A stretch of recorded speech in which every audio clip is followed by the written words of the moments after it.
Hi and welcome to my channel. In this video I'll be showing you how I made this accordion style book. In particular, I've designed this one so that you can actually write down all of your birthdays or important dates that you want to remember.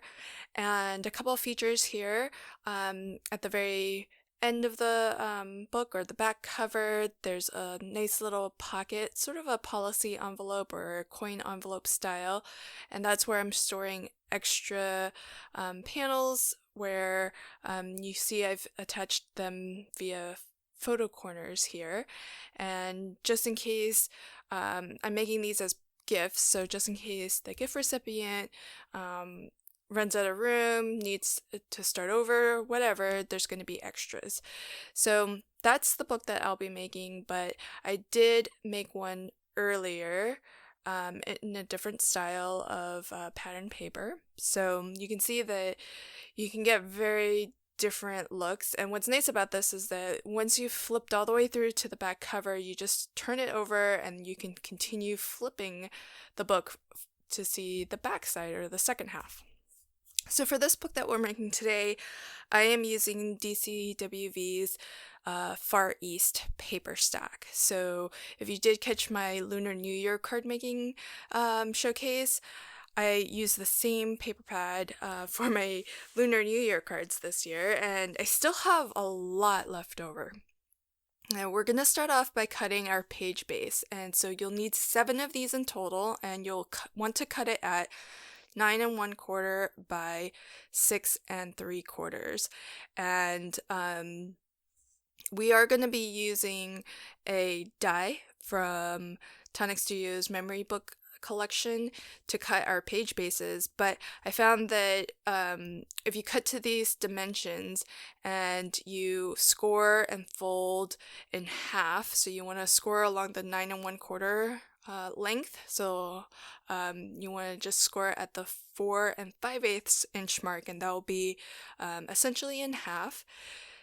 This page size is perfect for you can fit the die right on here and not have a lot of waste. And the bits that I trimmed off from the 8.5 by 11 sheet of paper that I started with, I'm saving those because we'll use those at the end. In particular, I'm using this memory book die set. It's the Tonic Studio's Keepsake book base creator, and specifically I'll be using the 3rd largest page creator die. So if you're not familiar with this line of dies, there's basically pairs of dies. So you have the page creator, which will cut along 3 sides, but one side or one edge will not be cut. And that's the edge that we actually want to line up against our fold, because we want to preserve our fold. We don't want to separate our pages. So using the page creator die is perfect for that. And for each page creator die, there is also another die that will cut a matte layer for it, and that die does cut all 4 edges. So once I've run this through my die cutting machine, you'll see that we have our page base, and as you can see, I didn't line it up exact, so one side came out completely, the other side is still a little bit attached, but that's fine. You can just take a pair of scissors and just trim that right off. So again, you'll want 7 of those in total. And if you've ever seen any of my other mini albums, I do like to use a product called Tyvek, and Tyvek essentially is very durable, and how I like to use it in my album making is to reinforce anything that what I would consider a working fold, so something that's going to get flipped back and forth. Tyvek, this particular one is for making wristbands, and it's 3/4 of an inch wide by 10 inches long, and I find that to be perfect for reinforcing just simple folds like we have here in our page bases. And you can buy them in a variety of colors, but I just have it in black and white. And even though the backside of the black one is white, I find that it's a little bit more bright white when you buy the white version. And what's nice about Tyvek is that, as you saw, it's not, it's tear resistant, it's water resistant, so it's going to provide strength and durability to our folds, because over time, if you fold a piece of cardstock back and forth a lot, you may get some wear and tear, it may rip over time, but when we reinforce this with Tyvek, the Tyvek will keep that strong so that as you use it, it will hold up. And since this is a book that I'm hoping that gets used more than what a typical mini album would be used. So, because, at least my intention is that, maybe you'll pull this out every month, see, what all the birthdays are, and so that you can prepare gifts and whatnot. So, to cut your Tyvek, you just need a length of 5 5/8. And I'm using the wristband, so they're already cut to 3/4 of an inch.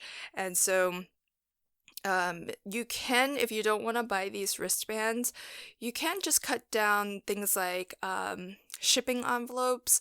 I know that if you are a subscriber to the Tonic Studios monthly craft kit, they often ship their craft kits in a FedEx envelope that is made from Tyvek, and I've used those in my albums as well. So if you want to just save on some money, just use anytime you get something in the mail that's shipped in a Tyvek envelope, set that aside, and you can always cut those down to use as reinforcements on your albums.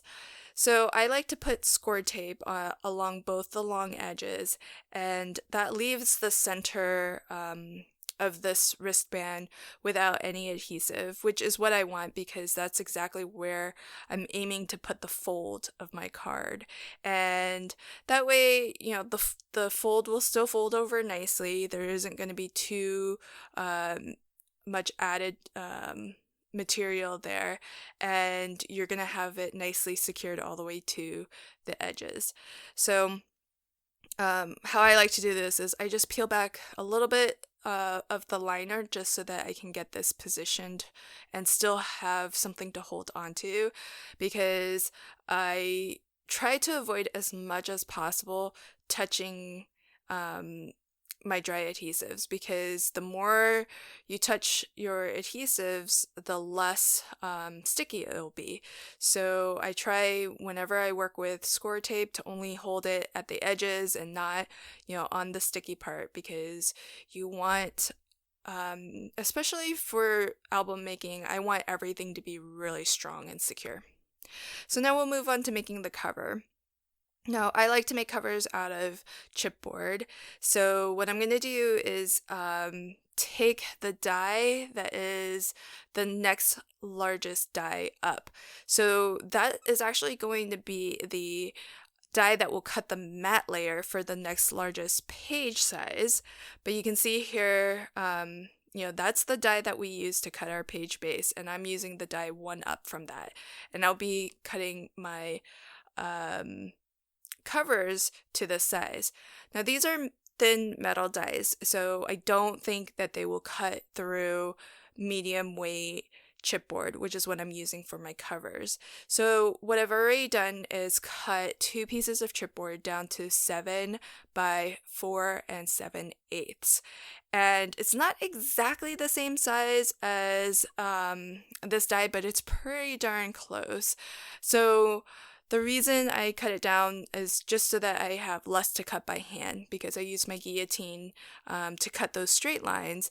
And now I'm just going to place the die on my chipboard, and I'm going to trace the curve of the corners. And that's the only portion that I'm going to need to cut by hand. And I like to use this, it's just a silver ink.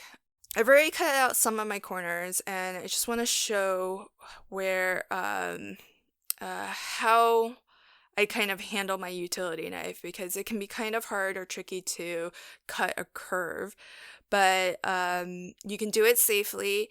I would definitely suggest, number one, use a very sharp or new blade, and number two, I use some of my fingers to just stabilize the hand I'm cutting with, so that I'm not moving this in mid-air. So what you want to do is just try to give yourself as much control as possible. And so stabilizing your hand with a couple fingers on your cutting mat, and using a sharp blade will help you have that control so that you can move around that curve smoothly. Now, with my first pass, I'm not aiming to actually cut all the way through. It's actually better to take multiple shallow cuts rather than try to push down really hard, because if you're focused on pushing down really hard, you're going to lose control. So with my first pass, I just want to cut enough so that I have a trench that that I can then continue to make additional cuts. And once you've established that path, it's really easy to continue to cut along that same path. You just put your knife right into that trench, and there you have it.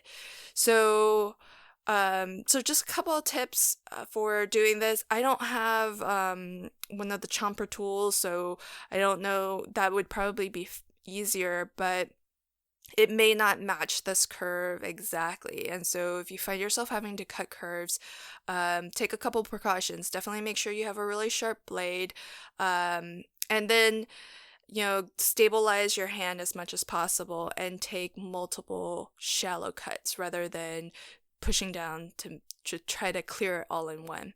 Now, if you do find that your cuts are a little bit jaggy, or you have some fuzzies at the end, you can always take an emery board and just kind of sand those off and smooth out that curve.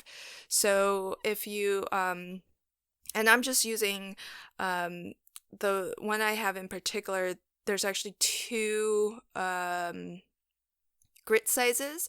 So if you need to kind of take a little bit more paper off, then you want to use a coarser grit, but then definitely go back in with a finer grit and really get it nice and smooth. So now we're going to put our pages together and assemble our book. As I mentioned, we have 7 of our page bases, and there are a lot of different ways of creating an accordion style book. The way I've chosen to do it is to actually, again, try to make this as sturdy and durable as possible. So I'm actually going to overlap 2 pages and glue those together. They won't be pocket pages. They're going to be glued flat together, and that's going to make each of my pages very kind of substantial. I don't think I mentioned, but I am using 65-pound weight cardstock, which I find the ideal weight because it will fold nicely, you won't get cracks, and when you double it up in this way, you'll get 130-pound paper. So you'll really have something very substantial. Now, I like to put a bit of score tape. You could really use probably any double-sided adhesive, but I do like to use a dry adhesive along all 4 edges. And when you do overlap these pages, the edge of this particular edge that I'm applying tape to, it won't go all the way up to the fold. So that's why I'm putting adhesive on this edge, just to make sure that we have glue all the way to the edges. But I find that a liquid adhesive is going to be a much stronger bond overall. So I'm just going to flood the area in between my dry adhesive with just a thin scribble. You don't need a lot because this will spread out, and you don't need to really soak your your cardstock with glue. It's really strong stuff. It will absorb into the paper fibers and create a very permanent, strong hold. So I like to kind of put my fingers in those notches in the corner, and then when I place my second sheet over top of it, I find that it's easier for me anyways to line up that pages that way, because then I can just feel when it's properly lined up and flush to the corners. So you just want to take your time and get this where you like it. And it's another reason I like to use the wet adhesive too, because you do have a little bit of flexibility in placement. So if you needed to lift up this panel and kind of readjust, you would have the time to do it. I'm using Lineco pH neutral liquid adhesive. It's a PVA glue that's actually designed for bookbinding, so it's really perfect for album making. And as I mentioned, I happen to be using score tape along the edges, but I think you can use any dry adhesive, because I'm really using it mostly just so that I can get glue all the way to the edge, but not have to worry about my liquid adhesive oozing, out the sides. So when you place your pages together, you just want to make sure that the open, ended flap is going to tuck in between the fold of your next page base. And you want to position this so that you get a nice zigzag pattern, or that, accordion pattern. And this is one of the cases where I do like to take these pages one by one. So instead of putting down all of my adhesive on all of my pages, or at least the dry adhesive, and then going back and assembling, I'll do it one by one just so that I can make sure that my accordion folds are going in the right direction and that I'm placing glue on the correct side, because you'll find that you'll need to kind of flip this back and forth in order to maintain that accordion or that zigzag pattern. So I'm going to show most if not all of the pages that I place in, but I'll speed up the video a little bit because it's just really more of the same. And every time I use adhesive, I do make sure to burnish that in, because that's going to help the liquid adhesive spread out and have a nice thin, even coat. The Lineco pH neutral is really nice. It won't warp your pages, and it won't leave those glue paths, or sometimes, when you glue something down, you might still see those glue marks under your paper. Burnishing will help to push all of that down and make sure that it's nice and even and flat. And burnishing is also really important for a dry adhesive like score tape, because it does need that pressure to kind of reach its maximum, adhesive strength. So it doesn't matter what kind of glue you use, you do want to just make sure you always give it a really good burnish. And I picked up this new Ergonomic bone folder. That's the one that it has kind of that wider edge that's at an angle, and it's really nice for things like album making here, where you want to burnish sort of a broader surface area. And I used to use my little plastic scraper tool for vinyl. It came with a set of vinyl like weeding tools, but I did upgrade to this Ergonomic bone folder, and I love it. I mean, I use it basically every time I do any paper crafting, because I always burnish when I glue, whether it's card making or album making. So I figured for a tool that I use so often, it's definitely worth the investment, and it's not particularly expensive. I think it was $10, the one that I bought. There are definitely more expensive ones out there, but I think my entire set of weeding tools was $10, and there was like 4 or 5 tools in that. So, relative to other things in my craft room, it was a little bit of an investment, but well worth it considering how often I use it and how important I think it is to paper crafting. So I'm just gonna keep going here, and the reason why I'm putting that little dot in each of the corners is because there is no dry adhesive that's going all the way into that those corners. So I just want to make sure that there's some adhesive that makes it out there. So now we'll do our mats and layers now that we have our entire book put together. And as you can see here, I did label what I want to be my front and what I want to be my back. So definitely, if it helps you to kind of make that note, then feel free to do that, because that's going to get covered up anyways.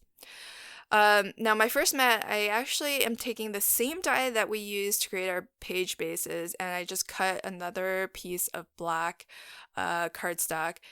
And as you can see, it doesn't cut that 4th edge, so I'm just going to trim off the bit that didn't cut, and I'm going to trim a little bit more off of that right edge, because if I tried to put this in the way it is, you can see it's overlapping over onto the next page, and I don't want it to go over the fold there. So I'm just going to cut enough off so that this can sit comfortably on the page and not bulk up that fold, because we still want our fold to move smoothly. But the reason why I've cut this to be the same size as our page is mostly so that I can just cover that Tyvek strip, because you can see there was that raw edge of the Tyvek.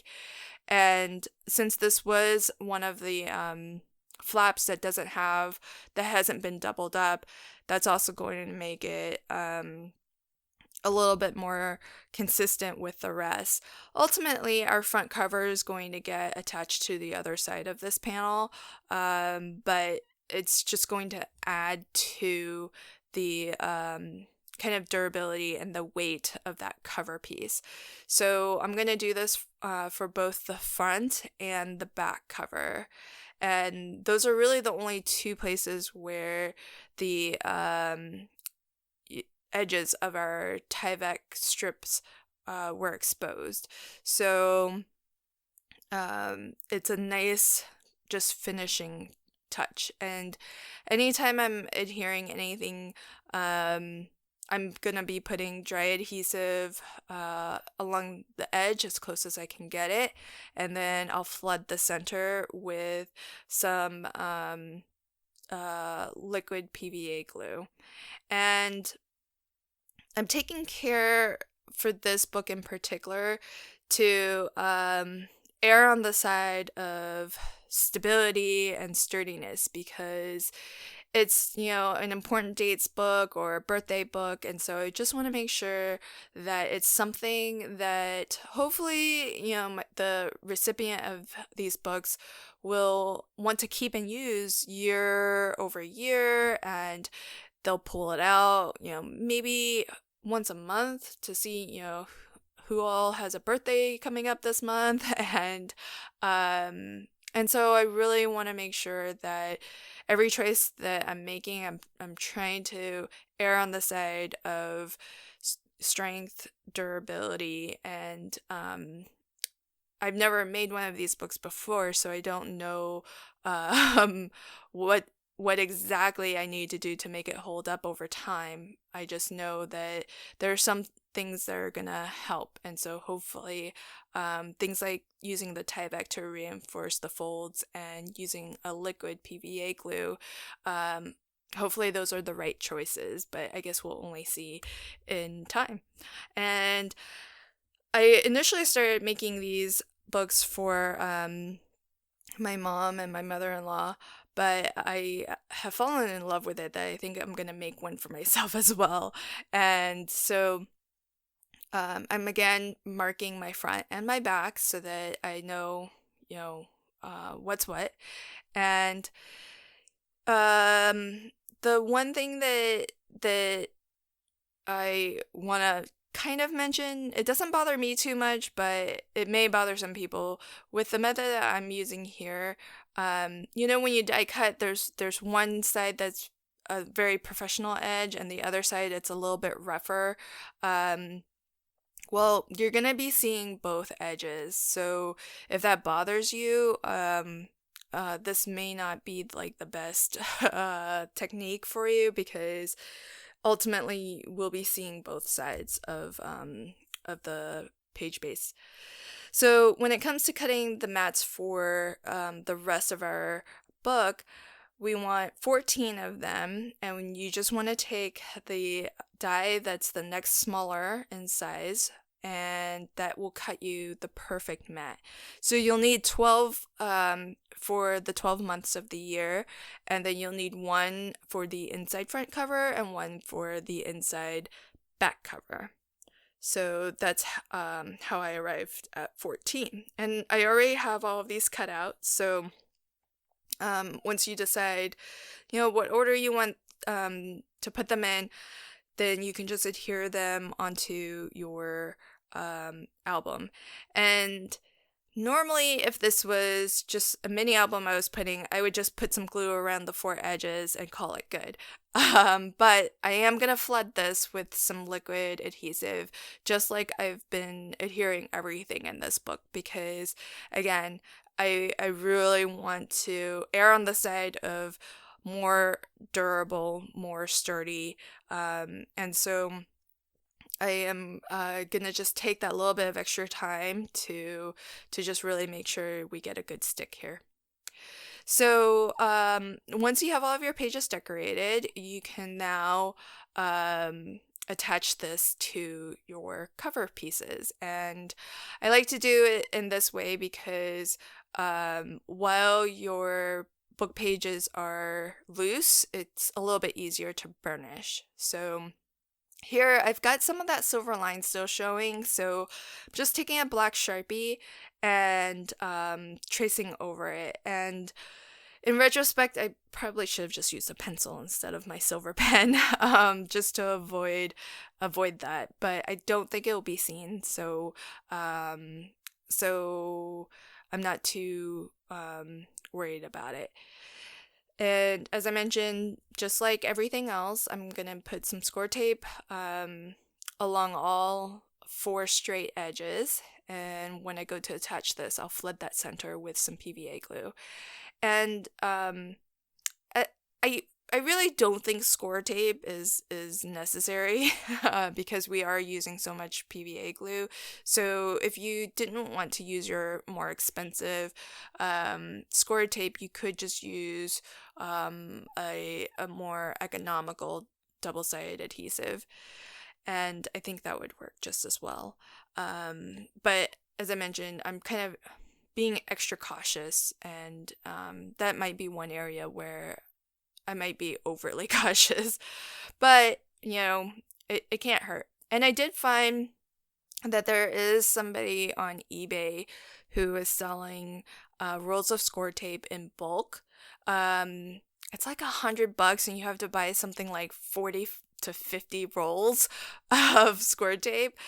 But when you break it down per roll, it's a fantastic price. So I don't know. I if you'd asked me, a year ago whether I could see myself going through 45 rolls of score tape, I would have said no. But the reality is that I think I could. I mean, it would take me a couple years, but I think I definitely could. And so when I run out, I may just consider buying some in bulk. there you saw me use my lesser my less expensive double-sided adhesive, mostly because that's just a decorative panel, and I had kind of realized that maybe I'm being a little too excessive with with my score tape. Um, and I'm making a couple last minute design choices here, so so these panels weren't pre-cut. This is just some gold pearlescent paper out of my stash, and I thought that with the papers having so much gold accent on them, that it might be a nice touch to use this on our cover pieces. And so I'm gonna line my cover with this panel. And this panel, I actually die cut with the same die that we use to trace our corners. But you can see there's like a little bit of a very, very thin black edge. And that's because anytime you trace something, if you cut exactly on that line or you cut even outside that line, you're going to get something slightly larger than the original template that you used to trace the design with. And I actually rather like that thin black border, so so it ends up being a nice decorative touch in this way. So how I'm lining this up is I'm actually putting the what you could consider the hinge end of our book closer to one end, and then I'm just trying to equally space everything else. So now that I've got the front cover on, I want to get the back cover on. So using the exact same glue technique. And here I'm gonna just put this on my table just to make sure everything's nice and straight and squared up. And I'm double checking that it still all lines up. And I feel like it's a little bit off, so I'm gonna pull it up a little bit. So again, this is the nice thing about using a liquid adhesive, is you do have that little bit of wiggle time. And with the Line Coat pH neutral, it is quick grabbing, so you don't have a ton of time, but you do definitely have some. And if you feel like your glue is dried out too much, then you can always just add a little bit more. So that's our book pages attached to our cover. Now, we do need, or at least in my case, I want a closure. So I'm going to be using ribbon as my closure. And so to determine the length of ribbon that I need, I'm just going to wrap this around the back and bring it to the front. And then I'm just going to tie a simple bow, because that's ultimately how I'll be presenting this to the person I'm giving it to, and this will kind of give me an idea for how long or how much ribbon I'll need. So now I can just snip a nice little angled edge off of this. And my scissors had a little bit of adhesive or something sticky to it, so it did fray that edge. So just kind of be aware that you want to use nice, sharp, clean scissors to cut that. But speaking of fraying, I always, anytime I cut ribbon, apply a little bit of fray check. So I use this in my sewing a lot, and that's why I happen to have it. But it's really good for ribbon too. It's almost like, and I wonder if you probably could use super glue, but it basically just seals off the end there, so that the fibers won't fray. So, and you can see how it's absorbing into the ribbon. It's a little bit darker. So I'll just set that aside to dry a moment while I prepare to adhere this to our book cover. So again, I like to make little notes to myself so that I don't accidentally, and especially with a book like this, because you can flip it all the way to the other side. That's kind of one of the beautiful aspects of this book. But there's a definite front and back. So I like to continue to kind of make notes to myself so that I know which end I'm dealing with. Now the ribbon, we're going to adhere to our back cover.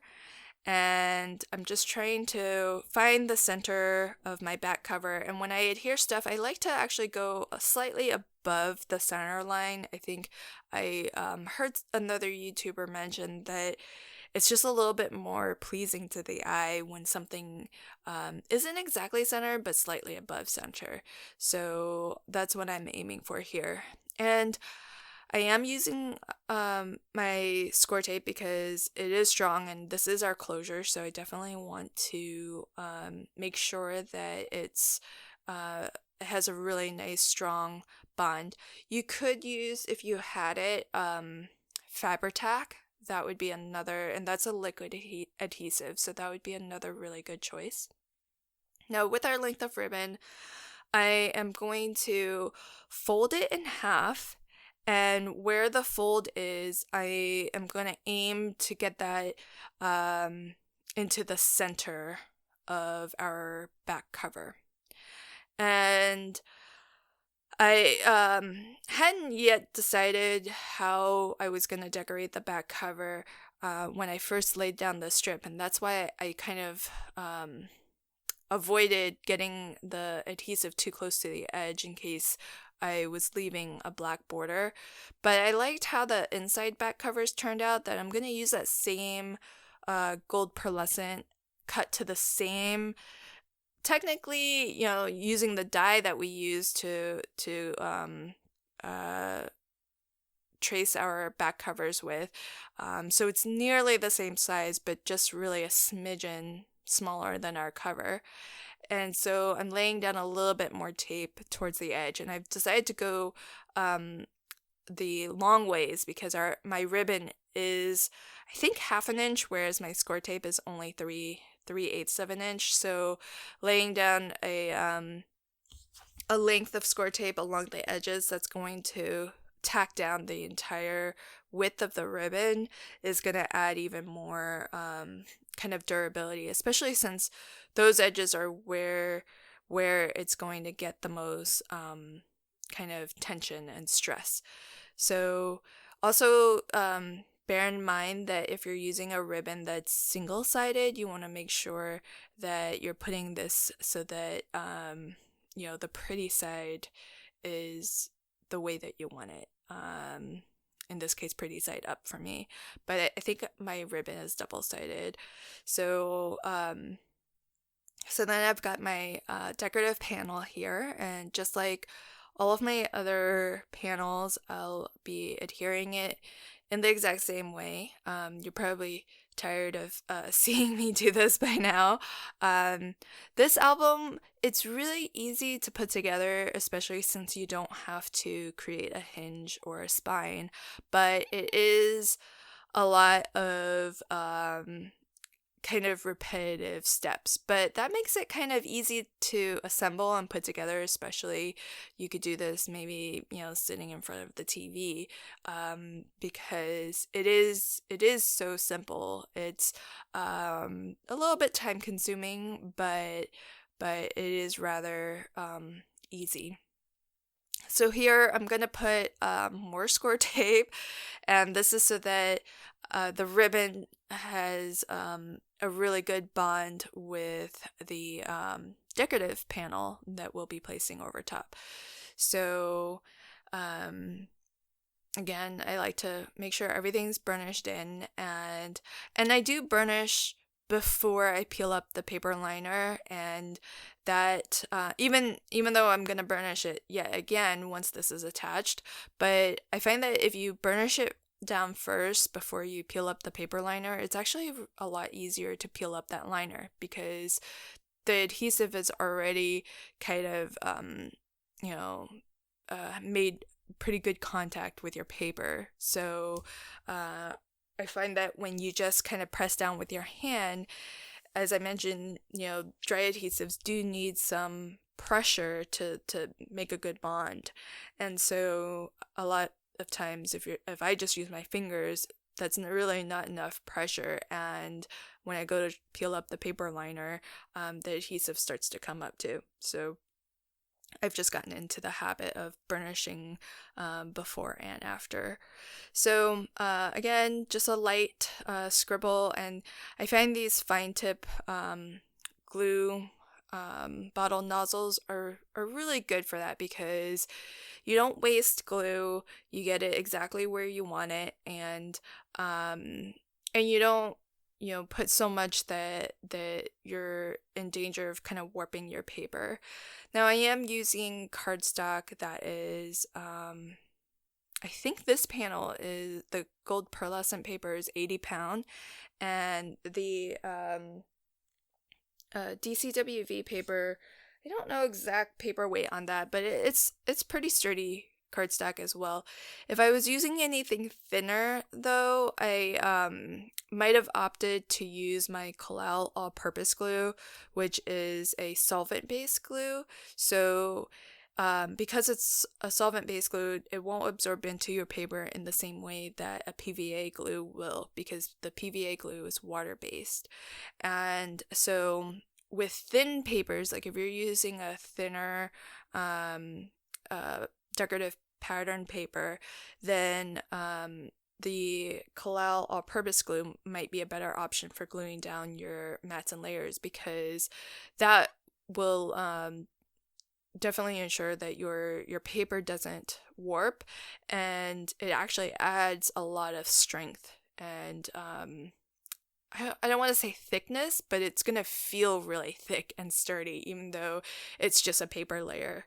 So that is an alternative if you are using something that you're worried the PVA glue will cause warping with. And the reason why I'm burnishing using my shop towel over top my paper is I just don't want to scratch up that pearlescent paper. So that's the only reason for that. And if I was making a card, I would have sort of gutted out the center of that really pretty pearlescent paper, because I am just going to be covering it up quite a bit with this decorative panel. But I do want this to, again, be durable, have a nice finish, and have everything kind of be level and flat. And so I'm not too worried about, I wouldn't say being wasteful, but I'll say conserving as much of that pretty gold paper as possible. So now we'll get into making our pocket. So this is definitely optional, but so I'm starting with a piece of paper that's cut to 7 by 6 1/4, and I'm using the We Are Memory Keepers journal pocket score or punch board, and we're making a little pocket that's 3 1/4 by 4 1/4. But if you look at the little guide that comes with the punch board, it's going to tell you to cut a piece of paper that's 7 by 5 3/4. And I'm cutting it to 7 by 6 1/4. I've added 1/2 inch to that shorter edge. And the reason is because in their design, they have designed this envelope to have a 3/4 inch flap at the top and bottom. I want my flap to actually be 1 inch. And if you caught my video on how to make a custom sized pocket using the scoreboard, you'll know that top peg actually governs the height of your flaps, your top and your bottom flaps. So here's another way to kind of customize and just create the pocket that you want. And when you understand like what each of the settings governs in the final design or outcome of your pocket, then you can really just make it work for you. And instead of always just adhering to what they've determined in the guide, because they can't print all of the iterations of pockets that you could possibly make. So it was helpful for me to kind of understand, how do I customize this to make what I want. And now that I understand how to use it, I can break the rules and customize it to my needs. And the reason why I wanted a 1-inch flap instead of a 3/4-inch flap is because I'm going to be creating a closure for this pocket, and it's going to be more like a policy envelope or one of those coin envelopes. And so I need, especially my top flap, to be a little bit wider or taller than what's provided for in the original settings for this pocket size. So I'm just going to use some liquid adhesive to actually put our pocket together. And you can fully assemble your pocket. It could be whatever color you want. I'm going to use black to match my page bases. When you're gluing your bottom flap down, don't flood your bottom flap with adhesive, because there is a little bit of the other side of the pocket exposed, and if you put glue there, you're going to close off a little bit of the bottom of your flap or the bottom of your pocket. So I just like to put glue along the edges of both sides. And I just put a little piece of scrap paper into my pocket just to make sure that I don't have any glue, that everything's going to move is nice and open. So I'm going to cut a piece of decorative paper to mat this pocket, and that's going to be cut down to 3x4. And 3x4 is the same size of the little card panels that I'll be putting into the books for where you write down all your birthdays. So once I get that cut down, then I'm gonna go ahead and use my 3/4-inch circle punch, and I'm gonna punch 6 circles from this. These are just the scraps from the making the pocket. So those little corner tabs that were cut away, you can fit 2 3/4-inch circles in each of those. So don't throw away your scraps until you're completely done with your project, because we can definitely make use of a lot of them. And I do like to stack this. So I've stacked 3 of them together, and they are going to be the thing that holds my closure. And then on top of that, I'm going to actually punch 2 more 3/4-inch circles from my gold pearlescent paper. And I just kind of like the look of that better, and that extra layer will just make this even sturdier. I'm going to do one of those kind of string closures where you can kind of loop it in a figure 8, and so I don't want this to be flimsy, because as this gets opened and closed, it's going to kind of, have a little bit of wear and tear. In total, we'll have 3 layers of 65 pound and then 1 layer of 80 pound. And then I do, this is a small piece, but I'm still gonna burnish it and make sure that it's really well secured. And you definitely want to get that adhesive all the way to the edge, because you don't want the edges of the papers to start coming apart. Because once we have liquid adhesive all the way to the edge like that, this is almost going to feel like it's just one thick piece of chipboard rather than 4 individual pieces of paper or cardstock. So I've got one of these punch tools that is on a dial, has multiple sizes, and I'm just going to choose the smallest size hole punch. And to know what size hole to punch, you'll want to take your brads, because I'll be putting a brad through this, and you just want the hole to be just big enough so that the legs of your brad can fit through, and the head of the brad can still sit firmly on top. I've already prepared my brads. I just buy silver brads or white brads, and then I color them to the color that I want. And so that way you don't have to buy a lot of different colors. If you use a permanent marker like an alcohol pen or one of those kind of deco color gold pens or metallic pens, they're perfect for this. And then you can basically color it to match your project.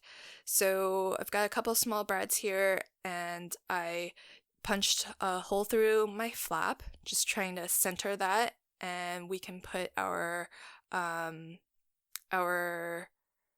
first disc through there. And don't feel like you have to clamp this down super tight. We do want actually a little bit of space under the disc because that's where the thread is going to be looping around. So I find that if I just bend the legs, just casually, then without trying to really press it tight to the paper, then that's sufficient. And I'm just using a piece of scrap paper lined up. I'm lining up the straight edges so that I marked it on my envelope, but I realized I actually need to punch through my decorative paper. So just line that flush up so you get a nice 90-degree, and then you know that you'll have a straight line down from your disc at the top. And you could put it as far up or down as you like. It's more of an aesthetic thing. And my hole punch won't punch through the center of this. It's too far in. So I'm just using a pokey tool, but if you have an awl, you can use an awl. I did order the We Are Memory Keepers Big Bite, which is going to be fantastic for stuff like this because you can punch a hole 6 inches into your cardstock, so you can pretty much put a hole anywhere you want. And so it's going to make projects like these be a lot easier in the future. And I'm slipping this in, but only so that I can get a gauge for this angle at the top, because I actually, this piece of decorative paper actually goes above the top a little bit. So I'm just gonna kind of draw in with a pencil to kind of match the angles of the top of my envelope, and I'll just snip that away by hand, and that way I have a nice even black border around my decorative panel. To make sure that our brad is firmly in place, I'm going to put some dry adhesive behind it, and I'm going to really burnish I just use my fingernail to kind of burnish around the legs of the brad, and that's going to help really secure it, keep it in place. Now, this particular album, I've decided that it's going to be the one that I keep, and I'm going to make my mom another one after this. If I had to do it over and for my next one, before punching a hole through my decorative panel and before punching a hole through the top panel for my brads, I forgot that usually when I pierce in the middle of paper like this, I like to actually glue down some Tyvek behind the hole, because then when you punch through the cardstock, it's going to have that layer of Tyvek, and that hole is not going to expand or tear or anything. So if you were doing this, just note, I would just glue a little bit of Tyvek down just right where you're gonna punch your hole, and then punch your hole after that. And here I'm just doing the same thing just to secure the legs of my brad by adhering another 3/4 inch disc. But if you wanted to put a decorative panel on the underside of your top flap, that would work too. So now it's time to attach our string or whatever you want to use. In my case, I'm going to be using embroidery thread. And what I like to do is just tie it a few times, but I like to move the string around the disc and tie knots around kind of the top and bottom, left and right, because the little knot is actually going to serve as a bit of a spacer between your disc and the flap. And I find that by tying 4 knots on the top, bottom, left, and right, you'll get kind of even spacing all around the disc. And somehow I managed to knot up my embroidery thread, but it, for whatever reason, happened to just be the perfect length. And so I'm gonna again tie a couple knots at the end of this, and that's so that the this embroidery thread doesn't fray, doesn't start to unravel from the end. And that's pretty much our envelope complete. So now all we have to do is just adhere it to, I'm choosing to put it on the back cover. And I do want to use strong adhesive in this case, because this is definitely something that you don't want to start lifting up off of the book. And this is where I'm going to put all of my extra 3x4 inch panels. So just in case you need to add another, like if you had a lot of birthdays a particular month and you need it to go onto a second sheet, I'm storing the extra sheets here. And or, you know, if you start writing something out and you didn't like how you wrote it out and you want to redo that whole page, you can. That's why I went with photo corners, so that those panels could be lifted out from the page. And you'll see that in a second here when I go to decorate the pages. But again, just burnishing down that pocket, and we're almost done. Basically, the last thing we have to do is to decorate our pages. So I'm using this Hunky Dory Moonstone die set, and it's one that I recently purchased specifically for this book project.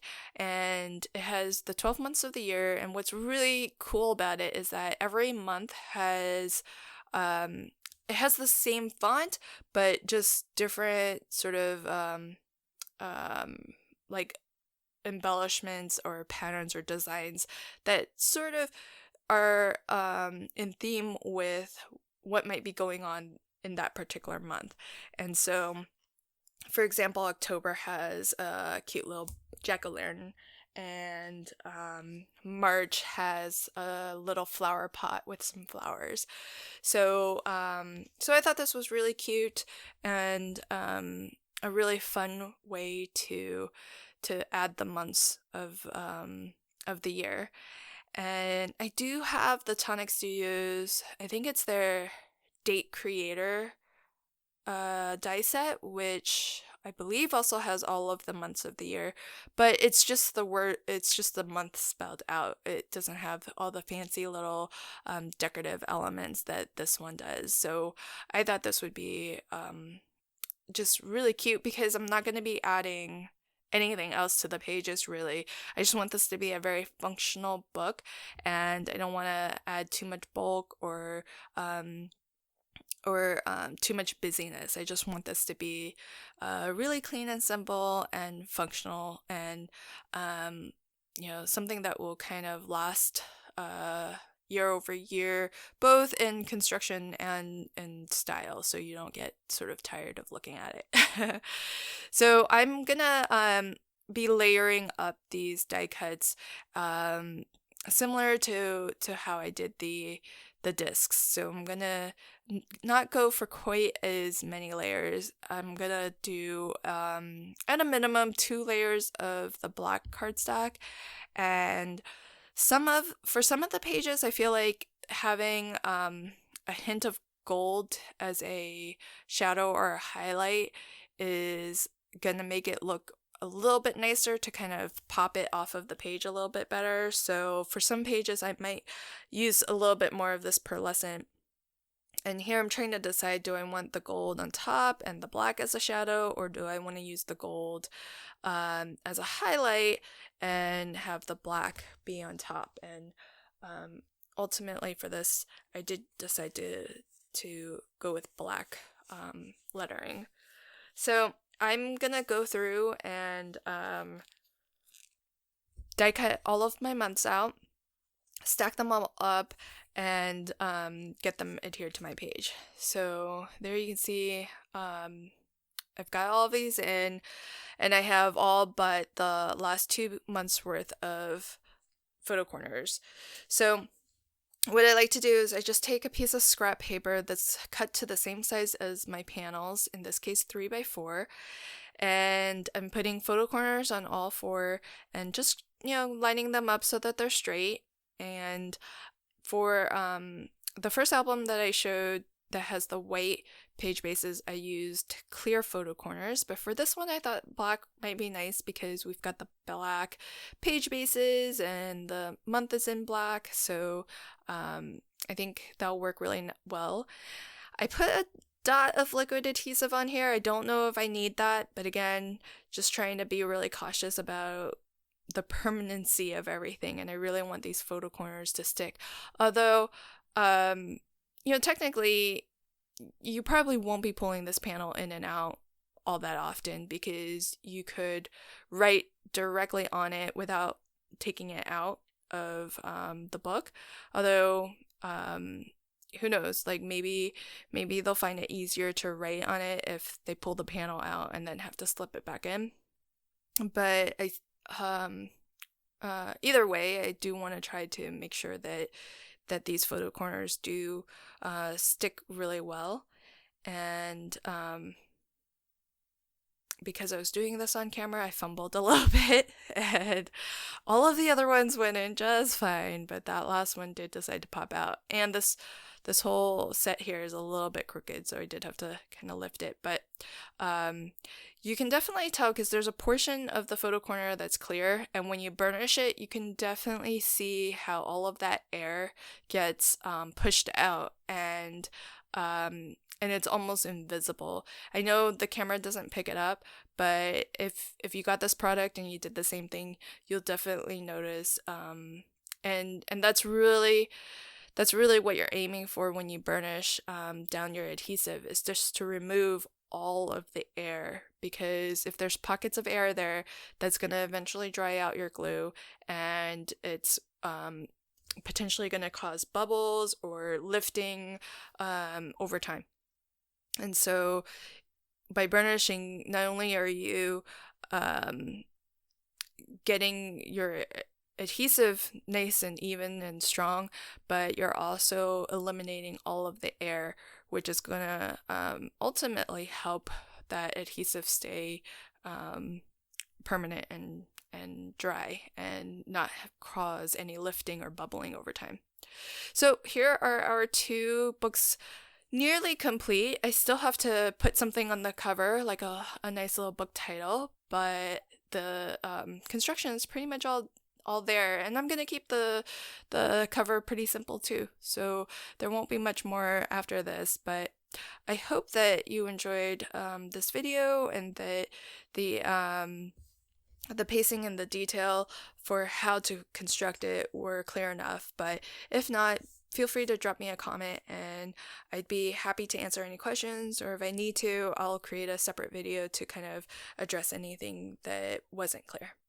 Thanks so much, and until my next video, happy crafting and have a fantastic day. Bye!